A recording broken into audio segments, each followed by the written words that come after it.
नमस्कार, मी संयोगिता आणि आपण पाहता चाळीसगाव डांगांची ओळख सुराज्य मराठी। पाहुयात आजची घडामोड।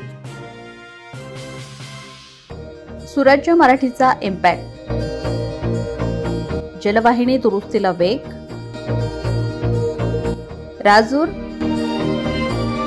दूषित पाणी प्रश्नी सरपंच तातडीने मैदानात। सुराज्य मराठीचा इम्पॅक्ट, दूषित पाण्याच्या तक्रारीनंतर जलवाहिनी दुरुस्तीस वेग। सुराज्य मराठी न्यूजचा ठोस इम्पॅक्ट, राजूर गावात दूषित पाण्यामुळे उद्भवलेली गंभीर आरोग्य समस्या सुराज्य मराठी न्यूजने उघडकीस आणल्यानंतर प्रशासनाला जाग आली आहे। लोकनियुक्त सरपंच पुष्पाताई निगळे यांनी तातडीने दखल घेत जलवाहिनी दुरुस्तीच्या कामाला गती दिली आहे। महादेव मंदिर परिसरात जलजीवन योजनेच्या नवीन पाईपलाईनसाठी खोदलेले खड्डे आणि जुन्या पाणीपुरवठा लाईनमध्ये गटारीचे पाणी मिसळत असल्याने गावात दूषित पाण्याचा पुरवठा होत होता। ही बाब सुराज्य मराठीवर स्पष्टपणे मांडल्यानंतर संबंधित प्रशासन हललं।